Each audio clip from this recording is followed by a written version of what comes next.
समय की बड़ी खबर सामने आ रही है। अमित शाह ने किसानों के लिए बड़ी घोषणा कर दी है। केंद्रीय सहकारिता मंत्री ने किसानों को गुजरात में बड़ा तोहफा दिया है, जिससे राज्य के लाखों किसानों को बहुत बड़ा फायदा मिलेगा। केंद्रीय मंत्री अमित शाह ने गुजरात में बायो सीएनजी प्लांट का उद्घाटन कर दिया है। उन्होंने सनादर में अगथाला बायो सीएनजी और उर्वरक संयंत्र का भव्य उद्घाटन किया। ये संयंत्र किसानों की आमदनी बढ़ाने और हरित ऊर्जा उत्पादन को बढ़ावा देने की दिशा में अहम कदम माना जा रहा है। इसके अलावा 150 टीपीडी क्षमता वाले अत्याधुनिक मिल्क पाउडर और बेबी फूड संयंत्र का भी शिलान्यास किया गया। इस पहल से सहकारी संस्थाओं और किसानों को लंबी अवधि में बड़ा लाभ मिलने की उम्मीद है। इस मौके पर अमित शाह ने कहा कि सरकार किसानों के लिए नई परियोजनाओं और आधुनिक तकनीकों को लगातार बढ़ावा दे रही है। इस दौरे को राज्य में कृषि और स्वच्छ ऊर्जा के क्षेत्र में ऐतिहासिक कदम माना जा रहा है।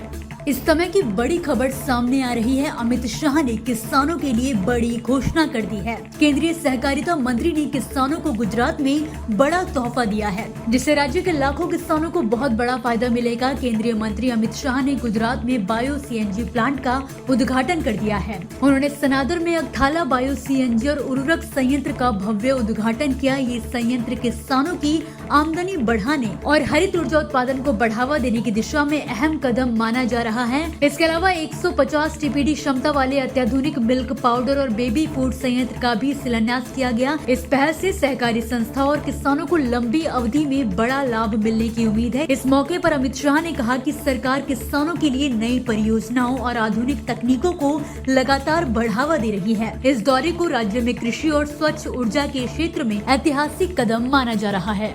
इस समय की बड़ी खबर सामने आ रही है। अमित शाह ने किसानों के लिए बड़ी घोषणा कर दी है। केंद्रीय सहकारिता मंत्री ने किसानों को गुजरात में बड़ा तोहफा दिया है, जिससे राज्य के लाखों किसानों को बहुत बड़ा फायदा मिलेगा। केंद्रीय मंत्री अमित शाह ने गुजरात में बायो सीएनजी प्लांट का उद्घाटन कर दिया है। उन्होंने सनादर में अगथाला बायो सीएनजी और उर्वरक संयंत्र का भव्य उद्घाटन किया। ये संयंत्र किसानों की आमदनी बढ़ाने और हरित ऊर्जा उत्पादन को बढ़ावा देने की दिशा में अहम कदम माना जा रहा है। इसके अलावा 150 टीपीडी क्षमता वाले अत्याधुनिक मिल्क पाउडर और बेबी फूड संयंत्र का भी शिलान्यास किया गया। इस पहल से सहकारी संस्थाओं और किसानों को लंबी अवधि में बड़ा लाभ मिलने की उम्मीद है। इस मौके पर अमित शाह ने कहा कि सरकार किसानों के लिए नई परियोजनाओं और आधुनिक तकनीकों को लगातार बढ़ावा दे रही है। इस दौरे को राज्य में कृषि और स्वच्छ ऊर्जा के क्षेत्र में ऐतिहासिक कदम माना जा रहा है।